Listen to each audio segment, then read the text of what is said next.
I just finished a quilt and I've got all this leftover batting and I want to do something with it. We're going to make an oversized hot pad. Beginner friendly? Absolutely. Let's get into it.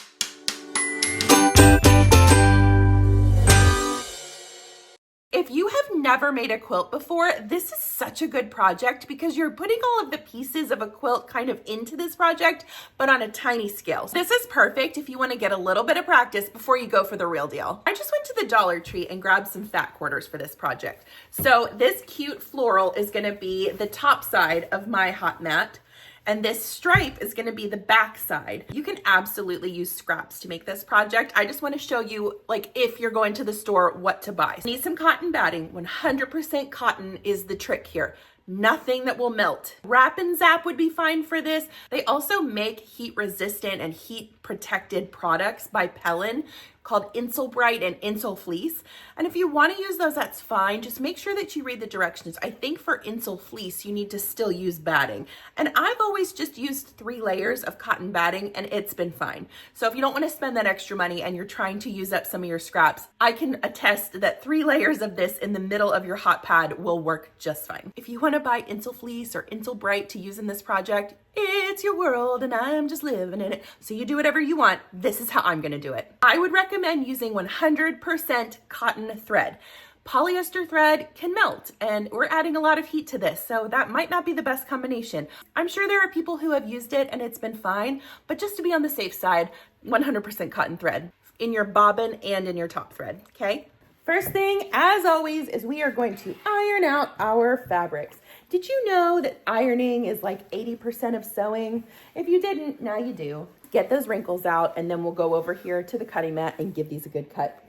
Now what I mean by a hot pad is, in my head, that means we're putting like a 13 by 11 or whatever Pyrex dish. I want this to be bigger than that dish. That's a typical size for our family. And I think that's a good size if you're gonna gift this.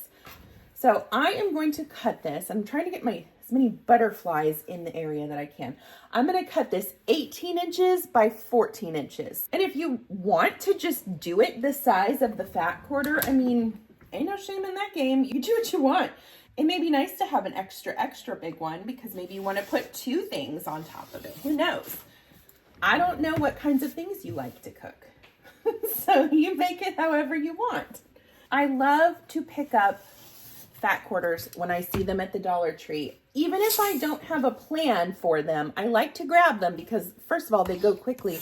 It's always nice to have these on hand for last minute gifts and using up like batting scraps. We've got our 14 by 18. The next pieces that I'm going to cut are going to be 15 by 19, so 1 inch larger. And I'll show you why here when we get to the quilting part of this project. Remember also, if you're getting all up in your feelings about these being $1.25 and Walmart has them for $1 and Hobby Lobby has them for this, they're all going to be around the same price, okay? Here's why I say this. My page is not just about budget sewing, it's also about accessibility. So some people don't have a Walmart, but they have a Dollar Tree. So even if you could get this for like a quarter less at Walmart, the time and cost it would take to drive to Walmart is not worth it when you can just drive down the road and get it Dollar Tree. You buy what is accessible and affordable to you. So if you want to spend a ton of money on some real fancy fat quarters, like brand name, you literally can buy whatever you want. You know why? Because I'm not going to be standing there telling you what to buy and what not to buy. It is your shopping trip, your project, your prerogative. And you know what else? Other people don't get to stand there and tell you what to buy either, unless like you take your mom, because moms tend to do that. But what I'm saying is, whatever suits your budget and your location best is what you should sew. Okay, so I've cut my first piece of batting, and if I was using fresh batting that was like all uniform in size, I could probably triple these up. But because I have all these rando pieces, I'm trying to use it as best I can and be the best steward of this scrap as possible. So I'm kind of like piecing it and moving it around a little bit. I'm going to cut one more. We're going to wait to cut our binding until the end. So I'm going to finish cutting piece number 3 of my batting, and then I'll show you what to do next. I have one 15 by 19 piece of backing. I've got 3 15 by 19 pieces of batting, and I've got 1 14 by 18 front piece.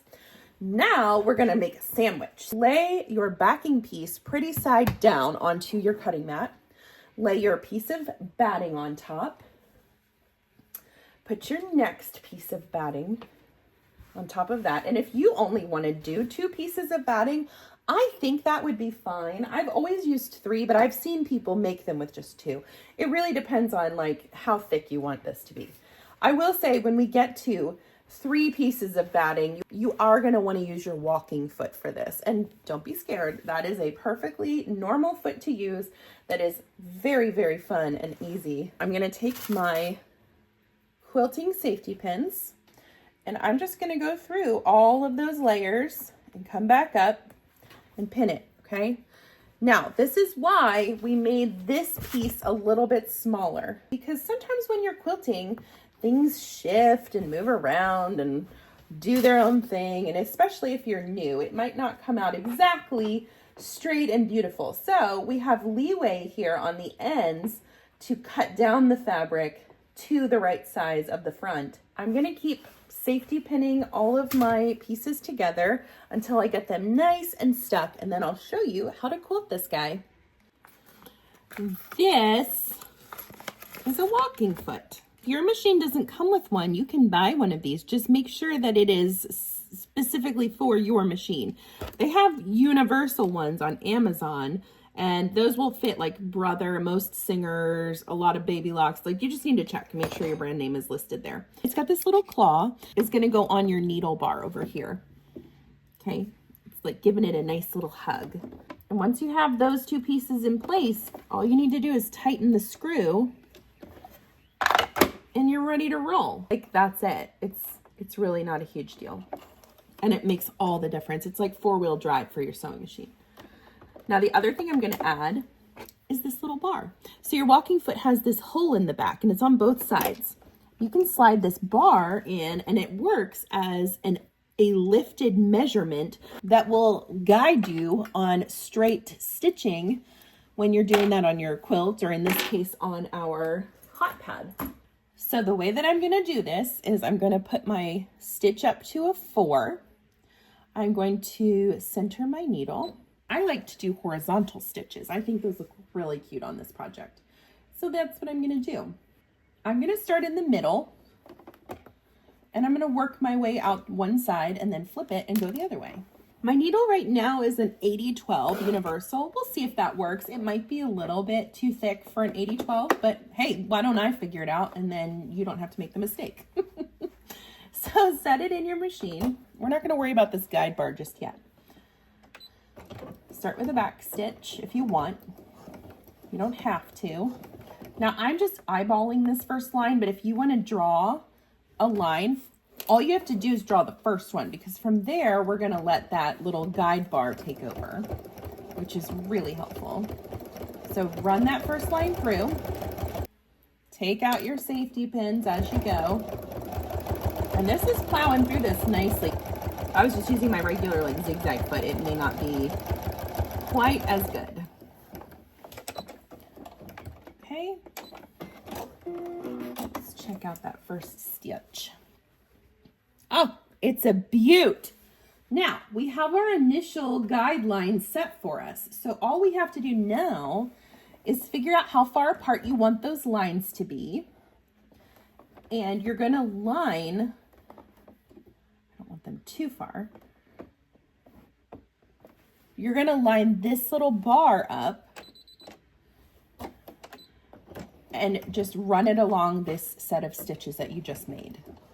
That's how we get nice, even spacing on these horizontal lines. Easy peasy, lemon squeezy. Keep everything nice and flat as your machine works through this fabric. You are sewing through quite a bit of stuff here. So again, if you need to switch to like a 90-14 needle, that's fine. I'm gonna back stitch at the end, cut my thread, and we'll go to the next one. Let me show you a close-up. All right, so you can see I've got this bar lined up with this set of stitches. And that's all I have to do. That's where my eyes are, is I'm watching this line. I'm not watching my needle or my presser foot. To get nice, accurate, straight stitches, this is where your eye needs to be. Make sure that bar is hovering over those stitches every step of the way. Keep your stuff nice and flat.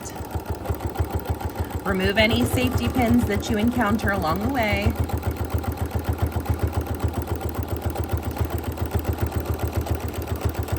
And then when you get to the end, back stitch. Keep going. Once you get to this end, flip it around and do it the opposite direction until everything is straight line quilted. And then I'll meet you back here. I'm all done quilting my straight lines, and I think that looks adorable, especially on the back, because it's like crossing with the other lines. I just think that turned out really nice. So here's why we cut these back pieces bigger. Now I can trim down without feeling like I'm losing any of my project on the front side, because everything is overlapping on all sides from the back. So you can do this in multiple ways. You could take your rotary cutter and measure it and run up the side.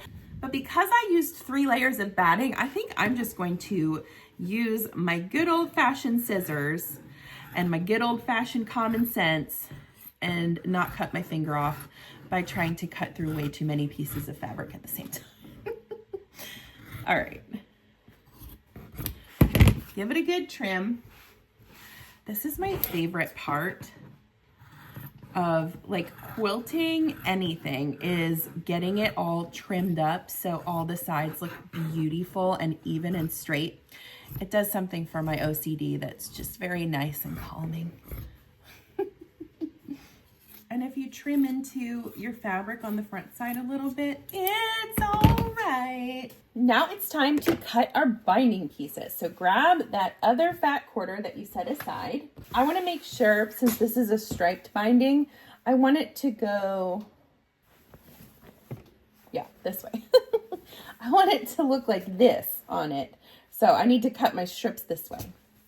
And I'm going to cut, let's see, we've got 14, I think, by 18. Is that what we said? 18 by 14. So we need 36 plus 28 is math that I cannot do in my head. 15, 14, carry the 1, 3, 4, 5, 50, 54. Y'all. Math is not my strong suit. I'm going to cut like 60 inches worth, and hopefully that'll be enough. Whatever your perimeter equals. I'm going to cut my strips 2.5 inches wide. I don't think that's right. 54? 18, yeah, 18 plus 18 plus 30. Yeah, I guess so. All right, 60. We'll go for 60. Now these should be about 21 inches. So that's the length of a fat quarter. So let's check it. I'm going to cut 4 strips. That should be good. Now, normally when I make binding for a quilt, I sew it on the diagonal. So I would attach it like this, which might work, but honestly, because this is striped, I think I'm just going to sew it on the short ends. And the way to like see that is to hold it together, and yeah, I think that's going to be fine. I actually think it'll be less noticeable to have a horizontal seam than to have a diagonal one. And I'm going to sew with just like a 1/4 inch seam. Put your stitch length back down to like a 2.5 or whatever your regular stitch length is on your machine. And run it through. We want to make a big, long strip of binding. Now, this is also how you would create binding typically for a quilt. So like I said, if you've not made a quilt, like a full-fledged quilt yet, you're doing all the steps of a quilt basically in this project, but on a tiny scale. So this would be a really good option for you if you just want to get some practice with the skills that it takes to do a quilt so that you can figure out if you want to make a big quilt or not. Practice is always recommended. And if I know sewists, and I know beginner sewists, which I was one for a very long time, you usually see the fabric first and you're like, oh, I need to make a quilt out of that. And sometimes that fabric can be expensive and you save up for it. Well, you don't want to make your first quilt out of that fabric, because what if you mess it all up, right? So it's never a bad idea to do something on a smaller scale, and this project is perfect for that. Let's go to the ironing board. I'm going to press my strips so they're nice and flat. If you want to trim down these seam allowances, you can. I'm just going to flatten mine out and iron them. Then we're going to fold the wrong sides together and press them flat to make a folded piece of fabric. Do that the whole way down. Binding your hot pad sounds scary, isn't scary at all. Really easy, actually. Go to the front side. On the front side of your project, about like 3/4 of the way down, lay your raw edge, so this is my raw edge, facing out, and you're not going to start sewing right at the end here. You're going to start sewing about 2 inches deep into that binding at a 1/4 inch seam allowance. Now, if you want to clip this, that's fine. Start with a back stitch and sew till you get 1/4 of an inch away from the edge of your hot pad, maintaining that 1/4 inch seam allowance the whole way.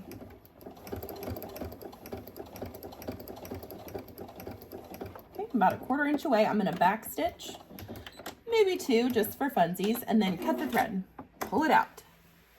Look at you sewing binding. I'm so proud of you. All right, take it and make this little diagonal line with the binding. Okay, so it should be pointing towards your corner. And then take the binding, hold it with your thumb, and fold it back down. So you're creating like a little hidden triangle. And then line this back up with the side. Make sure everything is squared and pretty. Oh, I love striped binding. I just think it's so pretty. Start at the edge, back stitch all the way to your edge, and then just start sewing again. Okay, what you're creating here is a mitered corner. And right now it's not going to look pretty, but when we go to turn this binding right side out, it's going to make that corner very crisp and beautiful.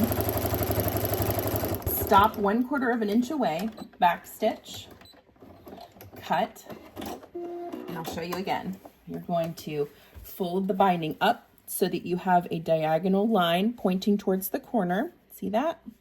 And then hold it with your thumb and fold the binding down. Now you have a hidden triangle underneath that binding. Make sure it stays nice and even with the edge of your hot pad. Lay it all back in. Keep working your way around on those next 2 corners after this one. And then I'm going to show you what to do when you get close to meeting up with your other end. Okay, beautiful. We're at the end. I don't want to keep sewing this because then I'll have 2 raw edges to contend with. I don't like that. So I'm about 1 inch away from this little section. I'm going to go ahead and back stitch and cut my thread. I want these to overlap because what I'm going to do is finger press this little seam down. And you can use your iron if you want to take it over there and like really press it. I find that just using your fingers works pretty well. And what we're going to do is cut this down to shorter than where your stitches start and lay it in there. And look at that. You've covered up your raw edges. You've connected your 2 edges together. It's going to look for the most part, you won't even be able to notice that you did this. Back to the machine we go. Flatten everything out. If you want to clip it, you can. Lay it back in where you were last stitching. Start with the back stitch. And then just keep sewing this little section as if nothing ever happened. Use your fingers to keep it flat. Don't want any bubbles.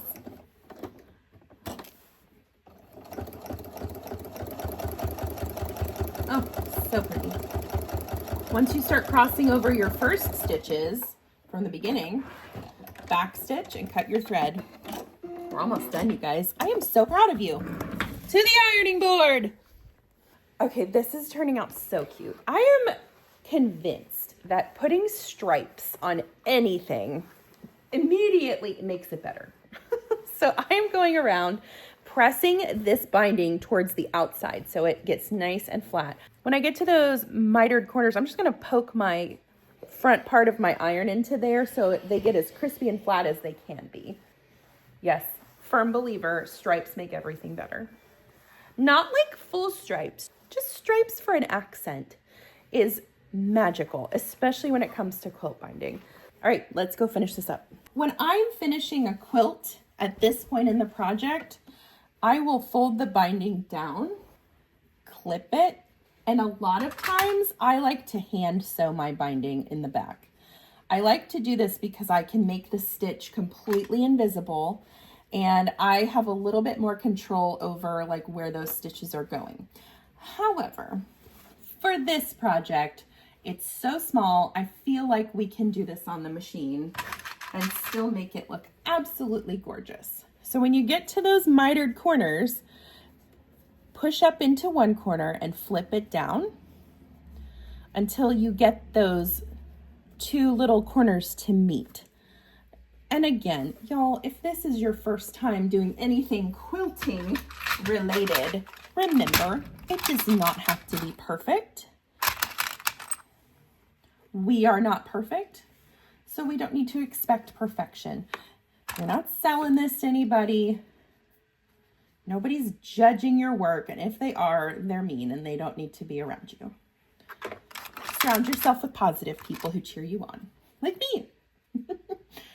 All right, I'm gonna keep clipping and then I'll show you how to sew this. If you are gonna be machine sewing this on, there's two ways you could do this. You can stitch in the ditch, which is stitching right where this seam is, so it almost disappears. If that feels like too much stress for you, you can also just top stitch it like 1/8 of an inch away.